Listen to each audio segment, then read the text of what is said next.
Bonjour à tous, aujourd'hui on va parler du dernier Disney Pixar, Coco. Coco c'est juste le nom du film, c'est pas le nom du personnage principal, même si vous verrez qu'il est réfléchi et qu'il est super intelligent ce nom de film.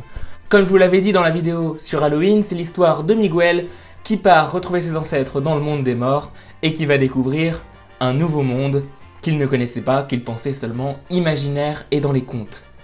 C'est plus un film Pixar, mais il tend vraiment vers un Disney. On a les musiques comme dans un Disney, mais il n'y en a pas trop, ce qui fait penser plus à un Pixar, et la musique est vraiment présente dans le film. Ce qui me dérange souvent dans les Pixar, c'est que la musique n'est pas assez présente. La musique, ça permet de contrôler les émotions du spectateur, ça permet de le faire pleurer quand on a envie de le faire pleurer, de l'émouvoir, de le faire rire aussi. C'est la musique qui gère un peu les émotions du spectateur, et donc elle est très importante. Et pour moi, dans les Pixar, la musique n'a pas une place assez prédominante. Dans les Disney, il n'y a pas de problème, on a les chansons, on a tout ce qui rend un Disney unique. Et là, ils ont vraiment réussi à faire un bon mélange entre les deux.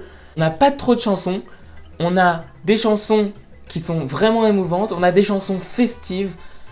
Et là, on a vraiment du mexicain, de la guitare, pendant tout le film. De la première seconde à la dernière seconde du film, on a de la musique mexicaine. Et ça nous permet de nous immerger, de vivre les aventures aux côtés de Miguel. Ensuite, l'histoire elle est vraiment pas trop simple, les personnages sont attachants, le méchant on a vraiment envie de le détester, et c'est ça qui est cool. Dans un Disney, moi ce que j'aime c'est le méchant qui va jusqu'au bout, qu'on a envie de détester.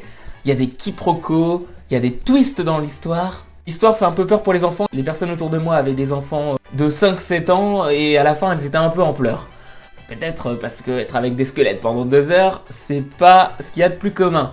Le graphisme est magnifique, on a des détails, on voit comment se passe la fête des morts au Mexique. C'est vraiment un bel hommage à cette culture et à cette tradition mexicaine qu'est El Día de los Muertos. Jusque dans l'affiche du film, on a un condensé de ce qui va se passer dans l'histoire. On a la joie, on a la sobriété, on a de la couleur, parce que la fête des morts au Mexique, c'est une fête, une célébration des morts. Et on a une belle métaphore de ce qui se passe dans la vie après la mort. Ce qui permet aussi aux personnes angoissées un petit peu de la mort de se rassurer, de passer un bon moment à travers une histoire un peu romancée. Le titre Coco, c'est pas le nom du personnage principal puisque je vous ai dit qu'il s'appelait Miguel, mais c'est recherché. On comprend pas tout de suite, mais c'est normal.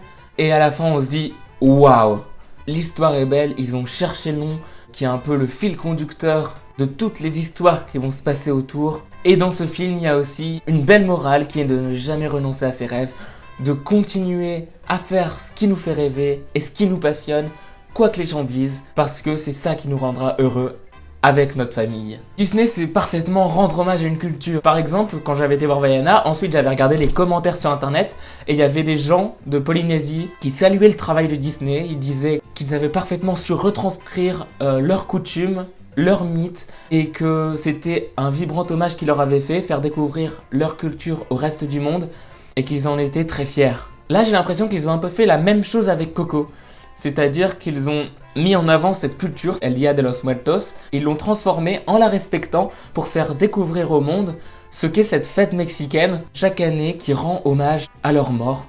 J'avais pas du tout prévu de faire cette critique en ce moment, là, juste après avoir vu le film, mais ce film m'a vraiment ému, comme Vaiana l'année dernière, et j'avais envie d'en parler, j'avais envie de vous en parler.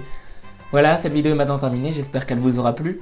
Et n'oubliez pas que Disneyland est une boussole pour naviguer vers votre bonheur au maximum. Ciao!